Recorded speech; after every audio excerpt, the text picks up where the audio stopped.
Hey everyone, and welcome back to another roundup. So, Xbox Series X is set to shake things up, pretty much killing the idea of a console generation. Activision have actually decided to listen to player feedback. We've got some even more massive free-to-play numbers for you, a bunch of 2020 game rumors, plus even more. Yep, there's a lot to chat about in today's roundup, so be sure to like, sub, and ring that bell. With all that said, let's get into the news. So, Xbox Game Studio head Matt Booty has outlined that the Xbox Series X is not going to bring about the kind of reset that we're used to with new generations of console hardware. Instead, first-party titles are going to be compatible across all Microsoft hardware, and that does also, I guess, mean PC. I mean, PC as a platform. Now, he said that all content in the next year or two will play across their entire family of devices, and what's kind of odd here is that means there's really not that much pressure from Microsoft for, say, third-party publishers to churn out a whole bunch of titles in time for the Series X launch. And their approach instead just seems to be to focus on one or two IPs,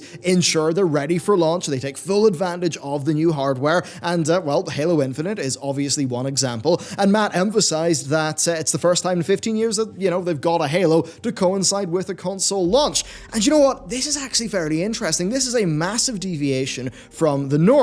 The Series X is for diehards and early adopters. They're, just the whole console lineup is going to include the One, the One X, the Series X. Fairly interesting, all there at separate price points. And this seems to mean that they're actually okay not to have a massive console launch, and instead their overall plan is just to secure really as much of the market as they can, to actually have entries, just everywhere, hitting every price point. And I think this makes sense for a few different perspectives. So they are more game focused now than I think they've been in the past, and just having games, actually come out and be playable on as much hardware as possible, that's really good, especially considering, they own 15 studios, so that's one thing. And then I think the other side of that is they just want to be everywhere. They want as much of this market as they can possibly get. So yes, they want their exciting new console, but they also want your existing consoles, their existing install base. They don't want to throw that out the window. And if you think about things like Game Pass, well, if they start to fully move over to a new console generation and then have a cutoff point for the old generation stuff, that actually hurts the value proposition of Game Pass as a part of their business. So it's actually fairly interesting how this a bit more pro-consumer, pro-value thing is actually changing the way that they're approaching their generations. Now, of course, I'm primarily a PC gamer, so this is fairly interesting for me. I think the implications are actually quite good. I mean, everything here is running on x86. That should mean we're not having, an Xbox 360 sort of era PC port situation. Things will be a lot better, and it seems like this will be a more smooth transition than ever. And if that is the case, then it probably does mean that fewer games are going to be, disastrously hit by the console generation swap over, which I think is a good thing for games, which therefore is a good thing for pretty much all of us. Now, of course, there is Sony, right? They've played a massive role with their first-party games. That's been such a system seller for them. But, Matt Booty was pretty reluctant to frame things as a big head-to-head against Sony. Instead, he pretty much said that they want to focus on keeping their promises and delivering a steady slate of games, ideally every 3 to 4 months, which is pretty darn ambitious. But if you think about it, they do have 15 studios that they own now. And on that, he actually said they're pausing on picking up new studios for their portfolio, and instead they're focusing on developing the relationships between the studios, getting them all interoperable. Basically, they are consolidating, which I think seems like a good thing. I mean, it's odd. We've got a company here that's being sane and reasonable, that actually seems to be learning from its past mistakes with this studio approach. I mean, we sort of know about how they've burnt through studios. We know about, say, the Scalebound situation with Platinum Games.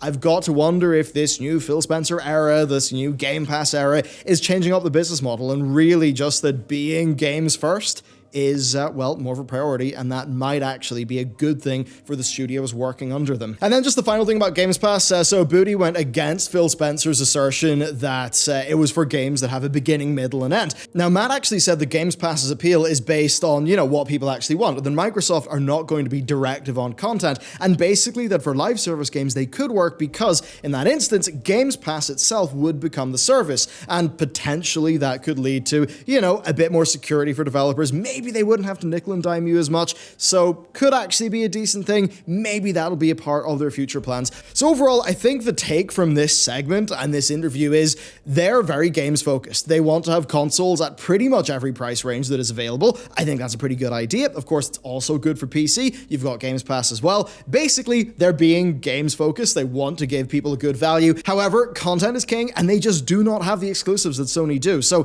that's going to be a pretty big battleground. We are going to see two different approaches clash, and we're just going to have to see what happens. I mean, the last gen, Microsoft did try with big exclusives, and it really did not work out that well for them at all, whereas it worked out really well for Sony.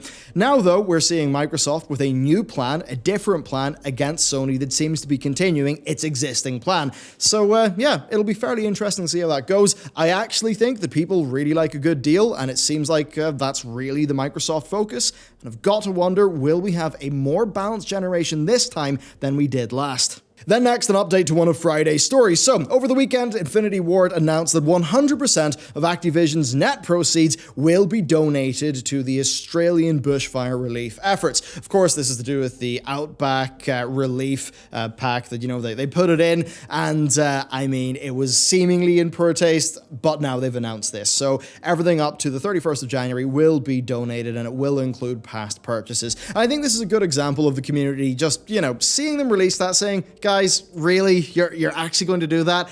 And calling them out, saying, listen, you should really be donating this. And you know what? It actually works. So I think it's a pretty good thing. And I think it does show that there are times where, yeah, if you believe in something, you go, you say it, other people will agree. And you know what? It can actually affect change. So a pretty darn positive story. Then next up, another business development check-in. So, according to estimates from Sensor Tower, 2019 was Pokemon Go's largest year yet, grossing $894 million, up from 2018's $816 million and 2017's $589 million, being the largest in the US, with Japan behind that, and then Germany coming in third.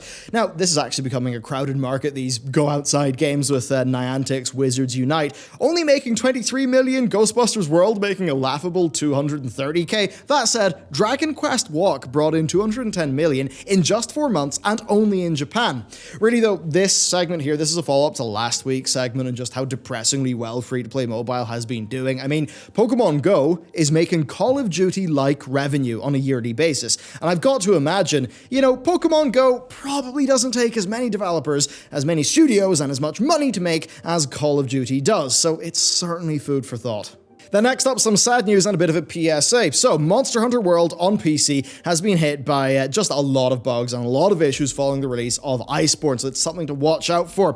I mean, we've got, even issues hitting people who have not purchased the expansion, and it's everything from CPU-related performance issues to save file incompatibility bugs, deleting your progress. Overall, it's a bad situation that's, afflicted a really fantastic game, but the Monster Hunter team have said they're working on a fix, and yeah, I just thought you should know about that because it's a pretty darn big game. I suspect a lot of you are going to be jumping into it. So yeah, best to wait until the patch comes out. And then next up, games, a whole bunch of games. So, Elden Ring has been confirmed at the PlayStation exhibition at Taipei next month. I mean, kind of cool. Hopefully we'll actually see some gameplay and really just know what it actually is. Past that though, we've got a bunch of rumors. So, Ubisoft allegedly will be at a special PS5-focused PlayStation meeting next month, and we also may have an indication of what they're going to show at it. So, a highly detailed leak has appeared, and now I take it with a lot of grains of salt, but it does appear to confirm a recent Amazon listing of Assassin's Creed Ragnarok. Supposedly, Viking-themed game set in a huge map. It includes places like London, Paris, and Kiev, so a lot of sailing around the place. It's cross-platform with the next-gen consoles, and it's going to apparently include some Ghost Recon Wildlands-style 4-player drop-in, drop-out co-op stuff. There's then also some admittedly very shaky rumors about Prince of Persia Dark Babylon, a game set after Two Thrones in an alternative dystopian version of Babylon that, I actually think would sound pretty cool. You'll supposedly be an older version of the prince with gameplay and story supposedly taking heavy inspiration from 2018's God of War. Now, if true, and I kind of doubt that it's true, but if true, that would be interesting, and it would be a big departure from Ubisoft's big open world, so a bit weird there. Now, there is one thing here. Look, Assassin's Creed Ragnarok. Totally down for that. Love the setting, love the theme, all that stuff's great. But seriously, if you live serviceify your single player games anymore, I'm just going to leave, right? I mean, they seem to have understood why they had so many problems with Ghost Recon Breakpoint. Like, they pretty much did a post-mortem of their own game, like a month or, a few weeks after. Hopefully those mistakes are not repeated, because that's a setting that I care about and a franchise that I used to care about, and if they pull it off well, I'll be really happy. If they live serviceifying, modern gaming the thing to death, well, suffice to say, I'll be pretty darn pissed. And then finally, we've got an odd one. PlayStation Brazil's Twitter account may have actually let slip that Overwatch 2 will release this year. A now deleted tweet reads, 2020 will be the year Overwatch 2 comes to the PS4. Now, the interview that it links to is still live, but that interview does not mention anything about a release date for the game. Now, Blizz declined to comment on this one, and Sony are yet to respond to requests from PC Games End, so we just don't really know right now. We have just flat out not heard any official word on Overwatch 2's release date. I mean, think about BlizzCon, right? Over there, Jeff Kaplan said that he had no idea when the sequel would come out, and that the team also would basically just be going dark to work on it, so we're just going to have to wait and see there. Certainly, though, it would be good to have for Blizzard. They do have World of Warcraft Shadowlands coming out in this year, in that financial year. WoW is their largest earner, yes, but with the Overwatch League, seemingly struggling, them having a lot sort of riding in that, and Overwatch having massive earnings potential, I've got to imagine top brass and investors will want that game out as soon as is possible, because it's basically no secret to anyone that Overwatch itself, I mean, it's not had that much content. It has had a very stagnant, very boring meta. The team have been slow to respond on things. The league has kind of been struggling. It really needs a shot in the arm. Overwatch 2 is the thing that it really needs to, have happen. And with Jeff Kaplan saying, seemingly suggesting it was so long away, if that's a 2021, a 2022, I just really wonder about the health of that IP if they're not able to do a lot of incredible stuff with the base game of Overwatch right now. But that's stuff for the future. So let me know, what do you think about today's stories, especially that Xbox generational thing, and really the next gen kind of not being a next gen and just being a hardware upgrade that's going to allow more of a top end in Microsoft's games. Kind of just curious to see what you think about that, especially the PC gamers out there, and how that could impact, our side of the hobby, now that of course Microsoft have finally realized that they actually make the Windows operating system. What a surprise. Anyway, with that, thanks for watching, and I will see you next time.